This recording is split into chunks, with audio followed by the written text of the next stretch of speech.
ಜೀವನದಲ್ಲಿ ಎಲ್ಲ ಇದೆ, ಒಳ್ಳೆ ಕೆಲಸ ಇದೆ, ಮನೆ ಇದೆ, ಹೆಲ್ತ್ ಸರಿಯಾಗಿದೆ, ಜನ ಕೂಡ ಇದ್ದಾರೆ. ಆದರೆ ಒಳಗಡೆ ಏನೋ ಒಂದು ಖಾಲಿತನ ಇದೆಯಾ?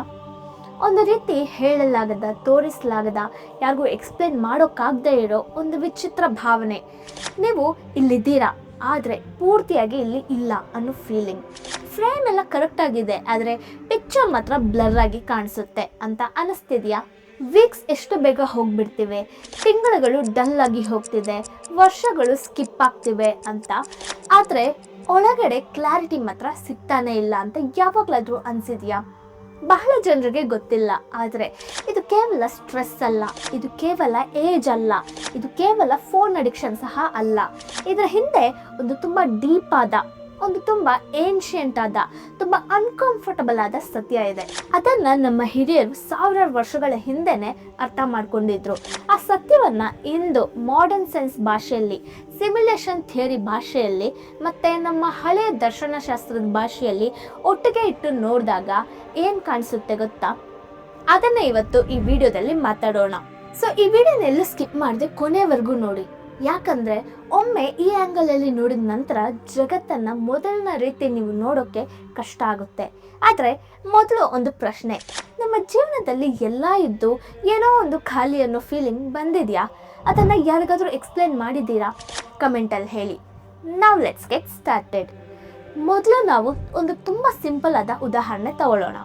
ನಿಮ್ಮ ಫೋನಲ್ಲಿ ಲಕ್ಷಾಂತರ ಫೋಟೋಸ್ ಇರಬಹುದು, ವಿಡಿಯೋಸ್ ಇರಬಹುದು, ಆದರೆ ಒಂದೇ ಸಮನೆ ಅವೆಲ್ಲ ಸ್ಕ್ರೀನ್ ಮೇಲೆ ಕಾಣಿಸುತ್ತಾ? ಇಲ್ಲ. ಸ್ಕ್ರೀನ್ಗೆ ಒಂದು ಲಿಮಿಟ್ ಇರುತ್ತೆ, ಪ್ರೊಸೆಸರ್ಗೆ ಒಂದು ಕೆಪಾಸಿಟಿ ಇರುತ್ತೆ. ನೀವು ಯಾವ ಫೈಲ್ ಓಪನ್ ಮಾಡ್ತಿರೋ ಅದೇ ಕಾಣಿಸುತ್ತೆ, ಉಳಿದಿರೋದೆಲ್ಲ ಅಲ್ಲೇ ಇರುತ್ತೆ, ಆದರೆ ನಿಮ್ಮ ಅನುಭವದಲ್ಲಿ ಆ್ಯಕ್ಟಿವ್ ಆಗಿ ಇರೋದಿಲ್ಲ. ನೀವು ಫೋಕಸ್ನ ಬದಲಿಸಿದ್ರೆ ನಿಮ್ಮ ಪ್ರಪಂಚ ಕೂಡ ಬದಲಾಗ್ಬಿಡುತ್ತೆ. ಇದನ್ನೇ ಇನ್ನೊಂದು ರೀತಿ ಯೋಚಿಸೋಣ. ಚೈಲ್ಡ್ಹುಡ್ಡಲ್ಲಿ ನಮ್ಮ ಒಂದು ದಿನಗಳು ಎಷ್ಟು ದೊಡ್ಡದಾಗಿದೆ ಅಂತ ಅನಿಸುತ್ತೆ. ಬೆಳಗ್ಗೆ ಎದ್ದು ಶಾಲೆಗೆ ಹೋಗಿ ಆಟ ಆಡಿ, ಸ್ನೇಹಿತರ ಜೊತೆ ಮಾತಾಡಿ, ಮನೆಗೆ ಬಂದು ರಾತ್ರಿ ಮಲಗಿದಾಗ ಒಂದು ದಿನ ಒಂದು ಯುಗದ ಥರ ಕಾಣುತ್ತೆ. ಆದರೆ ಇವಾಗ ಒಂದು ವೀಕ್ ಅದು ಹೇಗೆ ಹೋಯ್ತೋ ಗೊತ್ತಾಗೋದೇ ಇಲ್ಲ. ಮಂಡೇ ಬೆಳಗ್ಗೆ ಕಣ್ ತೆಗೆದ್ರೆ ಫ್ರೈಡೇ ಬಂದಿರುತ್ತೆ, ತಿಂಗಳು ಬ್ಲರ್ ಆಗುತ್ತವೆ, ವರ್ಷಗಳು ಸ್ಕಿಪ್ ಆಗಿರುತ್ತೆ. ನಾವು ಇದನ್ನು ಏಜ್, ಸ್ಟ್ರೆಸ್, ಫೋನ್ ಅಂತ ಹೇಳ್ತೀವಿ. ಆದರೆ ವಾಟ್ ಇಫ್ ಇದು ಕೇವಲ ಲೈಫ್ ಸ್ಟೈಲ್ ಪ್ರಾಬ್ಲಮ್ ಅಲ್ಲ? ವಾಟ್ ಇಫ್ ಇದು ನಮ್ಮ ಅನುಭವದಲ್ಲಿ ಇರೋ ಒಂದು ಸಿಸ್ಟಮ್ನ ಲಿಮಿಟೇಷನ್? ಇಲ್ಲಿ ಒಂದು ಟ್ವಿಸ್ಟ್ ಇದೆ. ಈ ಟ್ವಿಸ್ಟ್ ಅರ್ಥ ಆದರೆ ಜೀವನ ನೋಡೋ ದೃಷ್ಟಿಕೋನ ಬದಲಾಗುತ್ತೆ. ಇವಾಗ ಇದೇ ಲಾಜಿಕ್ಕನ್ನು ಈ ಇಡೀ ಸೃಷ್ಟಿ ಮೇಲೆ ಅಪ್ಲೈ ಮಾಡೋಣ. ಒಂದು ಪ್ರಶ್ನೆ ಕೇಳ್ತೀನಿ, ಈ ವಿಶ್ವದಲ್ಲಿ ಎಲ್ಲನೂ ಯಾಕೆ ಒಂದು ಲಿಮಿಟೇಷನ್ನ ಒಳಗೆ ಇದೆ? ಬೆಳಕಿಗಿಂತ ವೇಗವಾಗಿ ಯಾವುದೂ ಹೋಗಲ್ಲ ಅಂತ ಸೈನ್ಸ್ ಹೇಳುತ್ತೆ, ಇದು ನಿಜ. ಆದರೆ ನಾನು ಕೇಳ್ತಾ ಇರೋದು ಬೇರೆ ಪ್ರಶ್ನೆ.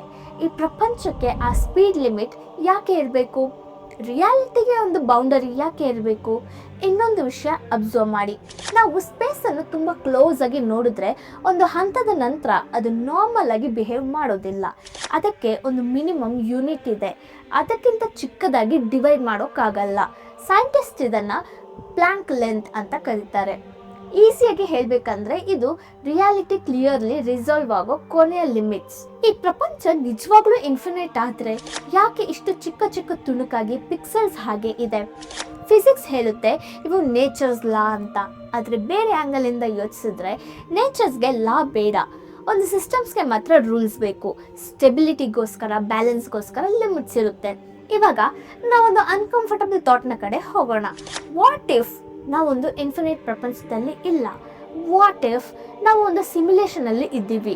ಲೈಟ್ ಸ್ಪೀಡ್ ಅಂದರೆ ಕೇವಲ ಒಂದು ಫಾಸ್ಟ್ ಸ್ಪೀಡ್ ಅಲ್ಲ, ಅದು ಈ ಸಿಮ್ಯುಲೇಷನ್ ಅಪ್ಡೇಟ್ ಆಗೋ ಮ್ಯಾಕ್ಸಿಮಮ್ ರೇಟ್ ಆಗಿದ್ದರೆ. ಪ್ಲಾಂಕ್ ಲೆಂತ್ ಅಂದರೆ ಕೇವಲ ಒಂದು ಸೈನ್ಸ್ ವರ್ಡ್ ಅಲ್ಲ, ಅದು ರಿಯಾಲಿಟಿ ಕ್ಲಿಯರ್ಲಿ ರಿಸಾಲ್ವ್ ಆಗೋ ಮಿನಿಮಮ್ ಯೂನಿಟ್ ಆಗಿದ್ದರೆ. ನಾವು ದೇವರು ಅಂತ ಕರೆಯೋ ಶಕ್ತಿ ನಿಜವಾಗಿ ಈ ಪ್ರಪಂಚವನ್ನು ನಡೆಸ್ತಿರೋ ಒಂದು ಪ್ರೋಗ್ರಾಮ್ನಂತಹ ವ್ಯವಸ್ಥೆ ಆಗಿದ್ದರೆ. ಇವಾಗ ಒಂದು ಪ್ರಶ್ನೆ, ನಿಮ್ಮ ಕಾನ್ಷಿಯಸ್ನೆಸ್ ಅಂದರೆ ನಿಮ್ಮ ನಾನು ಅನ್ನೋ ಫೀಲಿಂಗ್, ಅದು ನಿಜವಾಗಿ ನಿಮ್ಮ ಕಂಟ್ರೋಲ್ನಲ್ಲಿ ಇದೆಯಾ? ನೀವು ಈ ಆಟದಲ್ಲಿ ಒಬ್ಬ ಪ್ಲೇಯರಾ ಅಥವಾ ಪ್ರೋಗ್ರಾಮಿಂಗ್ಗೆ ಒಳಗಾಗಿ ನಡೀತಿರೋ ಒಂದು ನಾನ್ ಪ್ಲೇಯಿಂಗ್ ಕ್ಯಾರೆಕ್ಟರಾ? ಇದಕ್ಕೆ ನಮ್ಮ ಹಿರಿಯರು ಮಾಯಾ ಅಂತ ಹೇಳಿದ್ರು. ಇದನ್ನು ನಾವು ಕ್ಲಿಯರ್ ಆಗಿ ಅರ್ಥ ಮಾಡ್ಕೊಳ್ಳೋಣ. ಮೊದಲು ಒಂದು ಮುಖ್ಯವಾದ ವಿಷಯ ಹೇಳಬೇಕು. ಈ ವಿಡಿಯೋದಲ್ಲಿ ನಾನು ಯಾವುದೇ ಪ್ರೂವನ್ ಥಿಯರಿ ಹೇಳ್ತಿಲ್ಲ, ಇದು ಎಕ್ಸೆಪ್ಟೆಡ್ ಸೈನ್ಸ್ ಅಲ್ಲ, ಇದು ಒಂದು ಸ್ಪೆಕ್ಯುಲೇಟಿವ್ ಹೈಪೋಥೆಸಿಸ್. ಒಂದು ಪ್ಯಾಟ್ರನ್ ರೆಕಗ್ನಿಷನ್ ಎಕ್ಸಸೈಸ್. ನೀವು ಹೊಸ ರೀತಿ ಯೋಚಿಸೋಕೆ ತಯಾರಿದ್ರೆ, ಈ ರಿಯಾಲಿಟಿಯನ್ನ ಬೇರೆ ಆ್ಯಂಗಲಿಂದ ನೋಡಬೇಕು ಅಂತ ಕುತೂಹಲ ಇದ್ರೆ ಈ ವಿಡಿಯೋ ನಿಮಗೋಸ್ಕರನೇ. ಒಪ್ಪದಿದ್ದು ಪರವಾಗಿಲ್ಲ, ಆದರೆ ಒಮ್ಮೆ ಈ ಲೆನ್ಸಿಂದ ನೋಡಿ. ಈ ವಿಡಿಯೋ ತುಂಬ ಯೂಸ್ಫುಲ್ ಅನಿಸಿದ್ರೆ ನಮ್ಮ ಚಾನೆಲ್ನ ಸಬ್ಸ್ಕ್ರೈಬ್ ಮಾಡಿಬಿಡಿ. ನೀವೆಲ್ಲರೂ ವಿಡಿಯೋ ನೋಡ್ತಿದ್ದೀರಾ ಫ್ರೆಂಡ್ಸ್, ಬಟ್ ಯಾರೂ ಲೈಕ್ ಮಾಡ್ತಿಲ್ಲ. ಲೈಕ್ ಮಾಡಿ, ಶೇರ್ ಮಾಡಿ. ಇಂಥ ಕಂಟೆಂಟ್ ಬೇಕು ಅಂದರೆ ಕಮೆಂಟ್ ಮಾಡಿ. ಸರಿ, ಇವಾಗ ಮೇನ್ ಪಾಯಿಂಟ್ಗೆ ಬರೋಣ. ಒಂದು ಇಂಪಾರ್ಟೆಂಟ್ ಪಾಯಿಂಟಲ್ಲಿ ನಾವು ನಿಂತಿದ್ದೀವಿ. ಈ ಪ್ರಪಂಚದಲ್ಲಿ ಲಿಮಿಟ್ಸ್ ಇವೆ ಅಂತ ಹೇಳಿದ್ವಿ. ಸ್ಪೀಡ್ಗೆ ಲಿಮಿಟ್ಸ್, ಸೈಜ್ಗೆ ಲಿಮಿಟ್ಸ್, ಕ್ಲಾರಿಟಿಗೆ ಲಿಮಿಟ್ಸ್ ಇದೆ. ಈ ಲಿಮಿಟ್ಸ್ ರ್ಯಾಂಡಮ್ ಅಲ್ಲ, ಒಂದು ಸಿಸ್ಟಮ್ ತರಹ ಕಾಣುತ್ತೆ ಅಂತ ಹೇಳಿದ್ವಿ. ಆದರೆ ಇವಾಗ ಒಂದು ಪ್ರಶ್ನೆ ಆಟೋಮೆಟಿಕಲಿ ರೈಸ್ ಆಗುತ್ತೆ. ಈ ವ್ಯವಸ್ಥೆಯನ್ನು ನಾವು ಹೇಗೆ ಅರ್ಥ ಮಾಡ್ಕೊಳ್ಬೇಕು? ಸೈನ್ಸಲ್ಲಿ ನಾವು ಏನು ಮಾಡ್ತೀವಿ, ಏನಾದರೂ ಅರ್ಥ ಆಗದ ವಿಷಯ ಬಂದಾಗ ಅದನ್ನು ಡೈರೆಕ್ಟ್ಲಿ ನಿಜ ಅಂತ ಡಿಕ್ಲೇರ್ ಮಾಡಲ್ಲ. ಮೊದಲು ಒಂದು ಮಾಡೆಲ್ನ ಕ್ರಿಯೇಟ್ ಮಾಡ್ತೀವಿ. Atom model, solar system model, brain model. ಇವೆಲ್ಲ ಮಾಡೆಲ್ ಅಂದರೆ ನಿಜ ಅಲ್ಲ, ಆದರೆ ನಿಜವನ್ನು ನೋಡೋಕ್ಕೆ ಒಂದು ಲೆನ್ಸ್ ಥರ ಉಪಯೋಗ ಆಗುತ್ತೆ. ಇವಾಗ ಈ ಪ್ರಪಂಚದಲ್ಲಿರೋ ಎಲ್ಲ ಲಿಮಿಟ್ಸ್ನ ಒಟ್ಟಿಗೆ ನೋಡಿದಾಗ ಒಂದೇ ಮಾಡೆಲ್ ಮತ್ತೆ ಮತ್ತೆ ಮನಸ್ಸಲ್ಲಿ ಬರುತ್ತೆ. Simulation model. ಇದು ಬಿಲೀಫ್ ಅಲ್ಲ, ಪ್ರೂವ್ಡ್ ಥಿಯರಿ ಕೂಡ ಅಲ್ಲ. ಇದು ಒಂದು ಆಲೋಚನಾ ವಿಧಾನ. ಈ ರಿಯಾಲಿಟಿ ಒಂದು ರೂಲ್ ಬೇಸ್ಡ್ ಸಿಸ್ಟಮ್ ಆದರೆ ಅದನ್ನು ಸಿಮ್ಯುಲೇಷನ್ ಥರ ಎಕ್ಸ್ಪ್ಲೇನ್ ಮಾಡ್ಬೋದಾ? ಸಿಮ್ಯುಲೇಷನ್ ಅಂದರೆ ಕೇವಲ ಕಂಪ್ಯೂಟರ್ ಗೇಮ್ ಅಂತ ಭಾವಿಸಬೇಡಿ. ಸಿಮ್ಯುಲೇಷನ್ ಅಂದರೆ ರೂಲ್ಸ್ ಫಾಲೋ ಆಗೋ ಒಂದು ಆರ್ಟಿಫಿಷಿಯಲ್ ಎನ್ವಿರಾನ್ಮೆಂಟ್.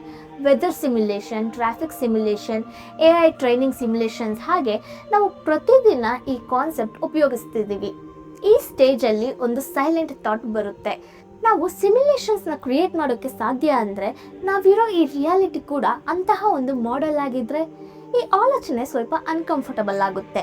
ಅದಕ್ಕೆ ಬಹಳ ಜನ ಇದನ್ನು ಸೈಡ್ಗೆ ಇಡ್ತಾರೆ. ಆದರೆ ಈ ಪ್ರಶ್ನೆ ಹೊಸದಲ್ಲ. ಕಂಪ್ಯೂಟರ್ಸ್ ಇಲ್ಲದ ಕಾಲದಲ್ಲಿ, ಫಿಸಿಕ್ಸ್ ಇಕ್ವೇಷನ್ಸ್ ಇಲ್ಲದ ಕಾಲದಲ್ಲಿ ಕೂಡ ಕೆಲವರು ಈ ಅನುಭವವನ್ನು ಹಾಗೆ ನೋಡಿದ್ದಾರೆ. ಅವ್ರಿಗೆ ಸಿಮ್ಯುಲೇಷನ್ ಅನ್ನೋ ಪದ ಗೊತ್ತಿರಲಿಲ್ಲ, ಅವರು ಬೇರೆ ಹೆಸರು ಇಡ್ತಿದ್ರು. ಅದೇ ಮಾಯಾ. ಮಾಯಾ ಅಂದರೆ ಸುಳ್ಳು ಅಲ್ಲ, ಈ ಜಗತ್ತು ರಿಯಲ್ ಅಲ್ಲ ಅಂತಾನೂ ಅರ್ಥ ಅಲ್ಲ. ನಮ್ಮ ಹಿರಿಯರು ಮಾಯೆಗೆ ಕೊಟ್ಟ ಅರ್ಥ ಬೇರೆ. ಮಾಯಾ ಅಂದರೆ ವ್ಯವಹಾರದಲ್ಲಿ ನಿಜ, ಆದರೆ ಆಬ್ಸಲ್ಯೂಟ್ ಆಗಿ ನಿಜ ಅಲ್ಲ. ಈ ವ್ಯತ್ಯಾಸ ಅರ್ಥ ಆಗದಿದ್ರೆ ಇಡೀ ಟಾಪಿಕ್ಗೆ ಕನ್ಫ್ಯೂಸ್ ಆಗುತ್ತೆ. ಒಂದು ಸಿಂಪಲ್ ಎಕ್ಸಾಂಪಲ್ ತಗೊಳ್ಳೋಣ. ನೀವು ಸಿನಿಮಾ ಥಿಯೇಟರ್ಗೆ ಹೋಗಿದ್ದೀರಾ ಅಂದ್ಕೊಳ್ಳಿ. ಸ್ಕ್ರೀನ್ ಮೇಲೆ ಪ್ರೀತಿ, ಕೋಪ, ಭಯ ಎಲ್ಲ ಎಮೋಷನ್ಸು ಕಾಣುತ್ತೆ. ನೀವು ಅದರಲ್ಲಿ ಇನ್ವಾಲ್ವ್ ಆಗ್ತೀರಾ. ಕೆಲವೊಮ್ಮೆ ಕಣ್ಣೀರು ಸಹ ಬರುತ್ತೆ. ಆ ಒಂದು ಮೂಮೆಂಟಲ್ಲಿ ಆ ಪ್ರಪಂಚ ನಿಮಗೆ ನಿಜ ಅನಿಸ್ತಿದೆ. ಆದರೆ ಲೈಟ್ಸ್ ಆನ್ ಆದ ನಂತರ, ಸ್ಕ್ರೀನ್ ಆಫ್ ಆದ ನಂತರ ಆ ಜಗತ್ತು ಎಲ್ಲಿ ಹೋಯ್ತು? ಉಳಿದಿರೋದೇನು? ಕೇವಲ ಲೈಟ್ ಮತ್ತು ಪಿಕ್ಸೆಲ್ಸ್. ನಮ್ಮ ಹಿರಿಯರು ಈ ತರಹದ ರಿಯಾಲಿಟಿಯನ್ನೇ ಮಾಯಾ ಅಂದರು. ಅಂದರೆ ಅದು ನಡೆಯುತ್ತೆ, ಇಂಪ್ಯಾಕ್ಟ್ ಮಾಡುತ್ತೆ, ಆದರೆ ಅದು ಇಂಡಿಪೆಂಡೆಂಟ್ ರಿಯಾಲಿಟಿ ಅಲ್ಲ. ಇದು ಬಿಲೀಫ್ ಅಲ್ಲ, ಇದು ಡಿಸೈನ್ ಥಿಂಕಿಂಗ್. ಇಲ್ಲಿ ಒಂದು ಇಂಪಾರ್ಟೆಂಟ್ ಲಾಜಿಕ್ ಇದೆ. ನಮ್ಮ ಹಿರಿಯರು ಇದನ್ನು ಒಂದು ಸಿಸ್ಟಮ್ ಥರ ಬ್ರೇಕ್ ಮಾಡಿ ಹೇಳಿದರು. ನಾಮ ಮತ್ತು ರೂಪ ಅಂದರೆ ಹೆಸರು ಮತ್ತು ಆಕಾರ.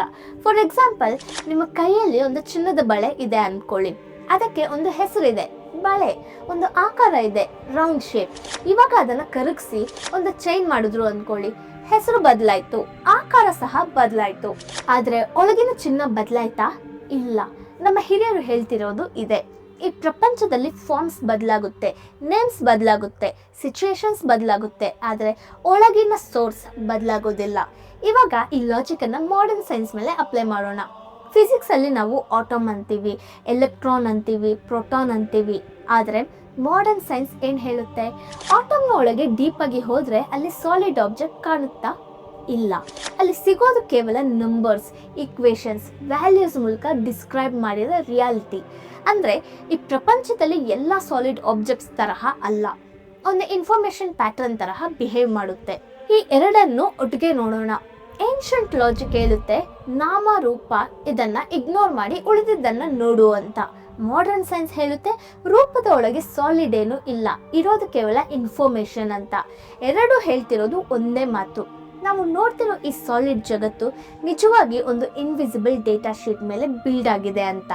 ಸಿಸ್ಟಮ್ ಲ್ಯಾಂಗ್ವೇಜಲ್ಲಿ ಹೇಳಬೇಕಂದ್ರೆ ರೂಪ ಅಂದರೆ ಸ್ಕ್ರೀನ್ ಮೇಲೆ ಕಾಣಿಸ್ತಿರೋ ಇಮೇಜ್ ಪಿಕ್ಸೆಲ್ಸ್, ನಾಮ ಅಂದರೆ ಆ ಇಮೇಜ್ಗೆ ನಾವು ಕೊಡ್ತಿರೋ ಲೇಬಲ್, ಫೈಲ್ ನೇಮ್. ಈ ರೂಪ ಮತ್ತು ಹೆಸರನ್ನು ಸೈಡ್ಗೆ ಇಟ್ಟರೆ ಫಿಸಿಕಲ್ ವರ್ಲ್ಡ್ ಅನ್ನೋದು ಕೇವಲ ಫೈನಲ್ ಔಟ್ಪುಟ್ ಮಾತ್ರ. ಈ ಇಡೀ ಕಾನ್ಸೆಪ್ಟ್ ಅನ್ನ ಒಂದು ಕಂಪ್ಯೂಟರ್ ಸಿಸ್ಟಮ್ ಅಲ್ಲಿ ನೋಡೋಣ. ಒಂದು ಕಂಪ್ಯೂಟರ್ ಸಿಸ್ಟಮ್ ಅಲ್ಲಿ 3 ಲೇಯರ್ಸ್ ಇರುತ್ತೆ. ಮೊದಲನೇದು ಸೋರ್ಸ್, ಸಿನಿಮಾ ಪ್ರೊಜೆಕ್ಟರ್ ಅಲ್ಲಿ ಇರೋ ಲೈಟ್ ತರ.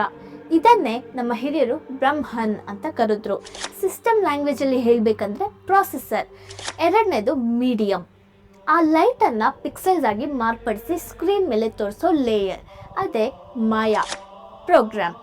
ಮೂರನೇದು ಎಕ್ಸ್ಪೀರಿಯನ್ಸ್, ನಾವು ನೋಡ್ತಿರೋ ಈ ಜಗತ್ತು, ಕ್ಯಾರೆಕ್ಟರ್ಸ್, ಸ್ಟೋರೀಸ್, ಎಮೋಷನ್ಸ್, ಇದೆ ಜಗತ್, ಯೂಸರ್ ಇಂಟರ್ಫೇಸ್. ಇವಾಗ ಒಂದು ಮಾಡರ್ನ್ ಕಂಪ್ಯಾರಿಸನ್ ನೋಡೋಣ.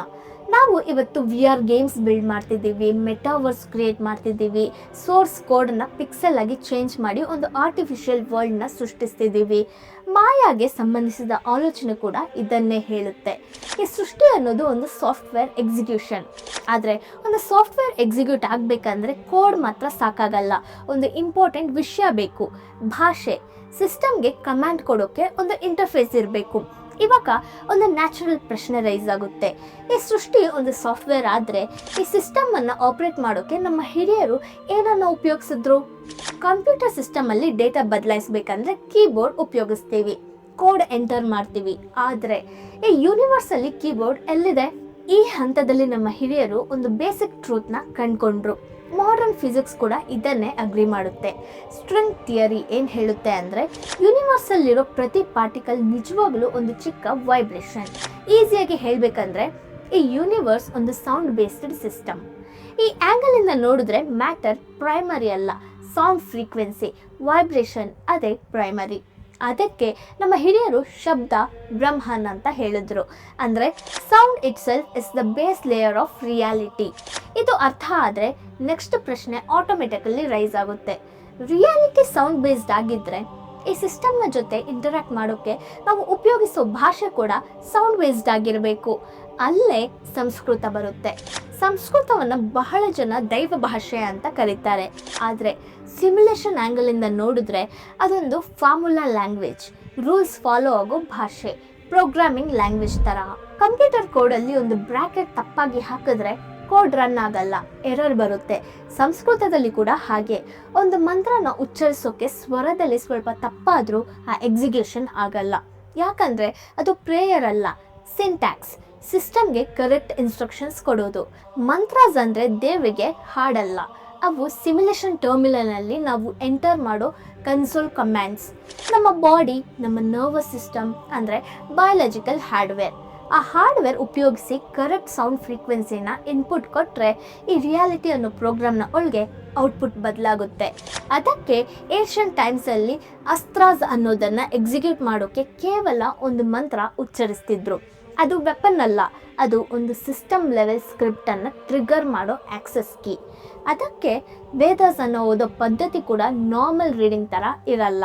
ಘನಪಾಠ, ಜಟಾಪಾಠ ಥರದ ಚಾಂಟಿಂಗ್ ಮೆಥಡ್ಸ್ ನಿಜವಾಗಿ ಎರರ್ ಕರೆಕ್ಷನ್ಸ್ ಕೋಡ್ಸ್. ಅಂದರೆ ಡೇಟಾ ಟ್ರಾವೆಲ್ ಆಗೋವಾಗ ಎಲ್ಲಾದರೂ ಒಂದು ಬಿಟ್ ಮಿಸ್ ಆದರೂ ಮತ್ತೆ ಕರೆಕ್ಟ್ ಮಾಡ್ಕೊಳ್ಳೋಕ್ಕೆ ಲಾಜಿಕ್ ಆ ಚಾಂಟಿಂಗ್ ಸ್ಟ್ರಕ್ಚರ್ನಲ್ಲಿ ಇದೆ. ಅದಕ್ಕೆ ಸಾವಿರಾರು ವರ್ಷಗಳಾದರೂ ಒಂದು ಸಿಲಬಲ್ ಕೂಡ ಬದಲಾಗದೆ ಈ ಜ್ಞಾನ ನಮ್ಮವರೆಗೂ ಬಂದಿದೆ. ಇದು ಕೇಳಿದಾಗ ಶಾಕ್ ಆಗುತ್ತೆ ಅಲ್ವಾ? ಈ ವಿಡಿಯೋ ನಿಮಗೆ ಇಂಟ್ರೆಸ್ಟಿಂಗ್ ಆ್ಯಂಡ್ ಯೂಸ್ಫುಲ್ ಆಗಿದ್ದರೆ ಈ ಚಾನೆಲ್ನ ಸಬ್ಸ್ಕ್ರೈಬ್ ಮಾಡ್ಕೊಳ್ಳಿ, ಲೈಕ್ ಮಾಡಿ, ಶೇರ್ ಮಾಡಿ, ಹೈಪ್ ಮಾಡಿ. ಇದು ಹೆಚ್ಚು ಜನರಿಗೆ ರೀಚ್ ಆಗೋಕ್ಕೆ ಸಪೋರ್ಟ್ ಮಾಡಿ ಫ್ರೆಂಡ್ಸ್. ಆದರೆ ಇಲ್ಲಿ ನಮ್ಮ ಲಾಜಿಕಲ್ಲಿ ಒಂದು ಬ್ರೇಕ್ ಬರುತ್ತೆ. ಇದು ಕೋಡ್ ಆಗಿದ್ದರೆ ಇವಾಗ ಯಾಕೆ ಕೆಲಸ ಮಾಡ್ತಿಲ್ಲ? Simple logic. ಕಂಪ್ಯೂಟರ್ ಟರ್ಮಿನಲ್ ಇದೆ, ಕೋಡ್ ಕೂಡ ಇದೆ. ಆದರೆ ಟರ್ಮಿನಲ್ಗೆ ಕನೆಕ್ಟ್ ಆಗೋ ಯೂಸರ್ ಪರ್ಮಿಷನ್ಸ್ ನಮ್ಮ ಬಳಿ ಇಲ್ಲ. ನಮ್ಮ ಬ್ರೈನ್ ಅನ್ನೋ ಹಾರ್ಡ್ವೇರ್ ಇವಾಗ ಅಷ್ಟು ಬ್ಯಾಂಡ್ವಿಡ್ತ್ ಹ್ಯಾಂಡಲ್ ಮಾಡೋಕ್ಕಾಗ್ತಿಲ್ಲ. ಸೊ ನಾವು ಈ ಕೋಡ್ ಓದಬಹುದು, ಆದರೆ ರನ್ ಮಾಡೋಕ್ಕಾಗಲ್ಲ. ರೀಡ್ ಓನ್ಲಿ ಮೋಡಲ್ಲಿ ಇದ್ದೀವಿ. ಇದನ್ನೇ ನಮ್ಮ ಹಿರಿಯರು ಕಲಿಯುಗ ಅಂದರು. ಅಂದರೆ ಕೇವಲ ಒಂದು ಕಾಲ ಅಲ್ಲ, ಒಂದು ಸಿಸ್ಟಮ್ ಸ್ಟೇಟ್. ನಮ್ಮ ಫೋಕಸ್ ಕಮ್ಮಿ ಆಗಿದೆ, ಮೆಮೊರಿ ವೀಕ್ ಆಗಿದೆ, ಅಟೆನ್ಷನ್ ಸ್ಪ್ಯಾನ್ ಕೊಲ್ಯಾಪ್ಸ್ ಆಗಿದೆ. ಬಹಳ ವಿಷಯಗಳನ್ನ ಎಕ್ಸ್ಟರ್ನಲ್ ಟೂಲ್ಸ್ ಮೇಲೆ ಡಿಪೆಂಡ್ ಮಾಡ್ತಿದ್ದೀವಿ. ಈ ಕಾಂಟ್ರಾಡಿಕ್ಷನನ್ನು ಇಗ್ನೋರ್ ಮಾಡೋಕ್ಕಾಗಲ್ಲ. ಸಿಮ್ಯುಲೇಷನ್ ಆ್ಯಂಗಲಿಂದ ಈ ಸಿಚುಯೇಷನ್ ನೋಡಿದ್ರೆ ಇದು ಒಂದು ಸಿಸ್ಟಮ್ ಥ್ರಾಟಲ್ ತರ ಕಾಣುತ್ತೆ. ಒಂದು ಸರ್ವರಲ್ಲಿ ಲೋಡ್ ಸಡನ್ ಆಗಿ ಹೆಚ್ಚಾದರೆ ಅಡ್ಮಿನ್ ಏನು ಮಾಡ್ತಾನೆ? ಬ್ಯಾಂಡ್ವಿಡ್ತ್ ಥ್ರಾಟಲ್ ಮಾಡ್ತಾನೆ. ಹೈ ಸ್ಪೀಡ್ ಆಕ್ಸೆಸ್ ಕಟ್ ಮಾಡಿ ಕೇವಲ ಬೇಸಿಕ್ ಆಪರೇಷನ್ಸ್ ಮಾತ್ರ ಅಲೋ ಮಾಡ್ತಾನೆ, ಸಿಸ್ಟಮ್ ಕ್ರ್ಯಾಶ್ ಆಗದೆ ಇರಲಿ ಅಂತ. ನಮ್ಮ ಹಿರಿಯರು ಈ ಸ್ಟೇಟನ್ನು ಕಲಿಯುಗ ಅಂದರು. ಇದು ಕೇವಲ ಮಿಥಾಲಜಿಕಲ್ ಏಜ್ ಅಲ್ಲ, ಇದು ಈ ಸಿಮ್ಯುಲೇಷನ್ ಅಲ್ಲಿ ಆಕ್ಟಿವ್ ಆಗಿ ಇರೋ ಒಂದು ಫೈರ್ ವಾಲ್. ಇನ್ಫಾರ್ಮೇಶನ್ ಥಿಯರಿಯಲ್ಲಿ ಬಿಟ್ ರಾಟ್ ಅಂತ ಒಂದು ಕಾನ್ಸೆಪ್ಟ್ ಇರುತ್ತೆ. ಅಂದರೆ ಸ್ಟೋರೇಜ್ ಅಲ್ಲಿ ಇರೋ ಡೇಟಾ ಕಾಲ ಕಳೆದ ಹಾಗೆ ಸ್ವಲ್ಪ ಸ್ವಲ್ಪ ಕರಪ್ಟ್ ಆಗುತ್ತಂತೆ. ಈ ಕರಪ್ಷನ್ ಸಡನ್ ಆಗಿ ಆಗಲ್ಲ, ಸ್ಲೋಲಿ ಸೈಲೆಂಟ್ ಆಗಿ ಆಗುತ್ತೆ. ನಮ್ಮ DNA, ನಮ್ಮ ಬ್ರೈನ್, ನಮ್ಮ ಮೆಂಟಲ್ ಕ್ಲಾರಿಟಿ, ನಮ್ಮ ಫೋಕಸ್ ಇವೆಲ್ಲ ಇವಾಗ ಒಂದು ಲೋಯರ್ ರೆಸಲ್ಯೂಷನ್ ಮೋಡಲ್ಲಿ ರನ್ ಆಗ್ತಿವೆ. ನಮ್ಮ ಹಿರಿಯರು ಅನುಭವಿಸಿದ ಕ್ಲಾರಿಟಿ, ಡೆಪ್ತ್, ಬ್ಯಾಂಡ್ವಿಡ್ತ್ ಇವಾಗ ನಮ್ಮ ಹತ್ರ ಇಲ್ಲ. ಇಲ್ಲಿ ಒಂದು ಇಂಪಾರ್ಟೆಂಟ್ ಶಿಫ್ಟ್ ಆಯಿತು. ಮೊದಲು ನಮ್ಮ ಎಲ್ಲ ಎಬಿಲಿಟೀಸ್ ಇಂಟರ್ನಲ್ ಆಗಿದ್ವು. ವಿಷನ್, ಕ್ಯಾಲ್ಕುಲೇಷನ್, ಮೆಮೊರಿ, ಇಂಟ್ಯೂಷನ್ ಎಲ್ಲ ಬಯೋಲಾಜಿಕಲ್ ಹಾರ್ಡ್ವೇರ್ಸ್ನ ಭಾಗವಾಗಿತ್ತು. ಆದರೆ ಸಿಸ್ಟಮ್ ಥ್ರಾಟಲ್ ಸ್ಟಾರ್ಟ್ ಆದ ನಂತರ ಈ ಇಂಟರ್ನಲ್ ಎಬಿಲಿಟೀಸ್ ಲಾಕ್ ಆಗುತ್ತೆ. ಇವಾಗ ನಾವೇನು ನೋಡ್ತಿದ್ದೀವಿ, ಹೊರಗಡೆ ಟೂಲ್ಸ್ ಬಿಲ್ಡ್ ಮಾಡ್ತಿದ್ದೀವಿ. Smart phones, GPS, calculators, search engines, AI. ಇದು ಹೊಸ ಇನ್ವೆನ್ಷನ್ ಅಲ್ಲ, ಇದು ಪ್ರಾಸ್ಥೆಟಿಕ್.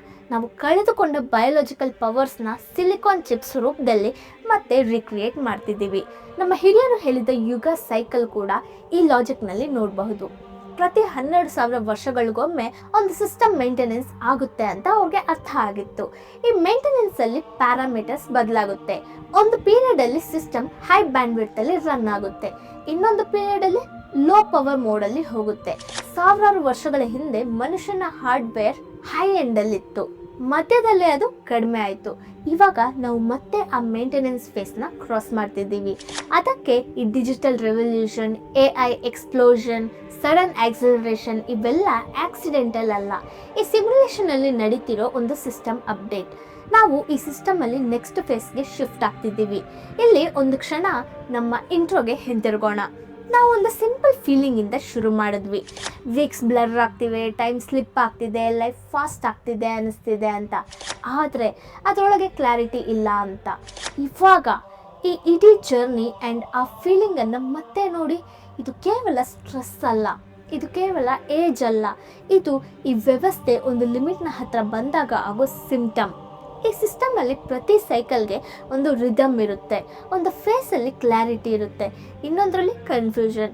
ಒಂದು ಫೇಸಲ್ಲಿ ಪವರ್ ಇರುತ್ತೆ, ಇನ್ನೊಂದರಲ್ಲಿ ಡಿಪೆಂಡೆನ್ಸಿ. ನಮ್ಮ ಹಿರಿಯರು ಇದನ್ನು ಯುಗ ಅಂತ ಕರೆದ್ರು. ಮಾಡರ್ನ್ ಲ್ಯಾಂಗ್ವೇಜಲ್ಲಿ ಹೇಳಬೇಕಂದ್ರೆ ಇದೊಂದು ಸಿಸ್ಟಮ್ ಸ್ಟೇಟ್. ನಾವು ಇವಾಗ ಆ ಸ್ಟೇಟನ್ನು ಅಬ್ಸರ್ವ್ ಮಾಡ್ತಿದ್ದೀವಿ, ಅರ್ಥ ಮಾಡ್ಕೊಳ್ತಿದ್ದೀವಿ. ನಾವು ಅಂದ್ಕೊಂಡ ಹಾಗೆ ನಾವು ಟೆಕ್ನಾಲಜಿ ಬಿಲ್ಡ್ ಮಾಡ್ತಿಲ್ಲ, ನಾವು ನಮ್ಮ ಒರಿಜಿನಲ್ ಪ್ರೋಟೋಕಾಲ್ನ ಮತ್ತೆ ನೆನಪಿಸ್ಕೊಳ್ತಿದ್ದೀವಿ. Smart phones, calculators, external memory ಇವು ಹೊಸ ಇನ್ವೆನ್ಷನ್ಸ್ ಅಲ್ಲ, ಅವು ನಾವು ಕಳ್ಕೊಂಡ ಇಂಟರ್ನಲ್ ಎಬಿಲಿಟೀಸ್ಗೆ ಹೊರಗಡೆ ಕ್ರಿಯೇಟ್ ಮಾಡಿದ ಸಹಾಯ. ನಾವು ಒಂದು ಕಾಲದಲ್ಲಿ ಬಯೋಲಾಜಿಕಲ್ಲಿ ಹ್ಯಾಂಡಲ್ ಮಾಡ್ತಿದ್ದ ಇಂಟೆಲಿಜೆನ್ಸನ್ನು ಇವಾಗ ಮೆಕ್ಯಾನಿಕಲ್ಲಿ ಮಿರರ್ ಮಾಡ್ತಿದ್ದೀವಿ. ಸ್ವಲ್ಪ ಸ್ವಲ್ಪ ಅರ್ಥ ಆಗ್ತಿದೆ ಅಲ್ವಾ? ನಾವು ಈ ಸಿಸ್ಟಮನ್ನು ಹೊರಗಿನಿಂದ ನೋಡ್ತಿರೋ ಸ್ಪೆಕ್ಟೇಟರ್ಸ್ ಅಲ್ಲ. ಈ ಸಿಸ್ಟಮಲ್ಲಿ ನಡೀತಿರೋ ರೂಲ್ಸ್, ಕನ್ಸ್ಟ್ರೈನ್ಸ್, ಅಪ್ಡೇಟ್ಸ್ ಅವೆಲ್ಲ ನಮ್ಮ ಮಧ್ಯದಿಂದಲೇ ಆಗ್ತಿವೆ. ಅದಕ್ಕೆ ನಮ್ಮ ಹಿರಿಯರು ಒಂದು ಡೇಂಜರಸ್ ಸಿಂಪಲ್ ಸ್ಟೇಟ್ಮೆಂಟ್ ಹೇಳಿದ್ದಾರೆ, ಅಹಂ ಬ್ರಹ್ಮಾಸ್ಮಿ.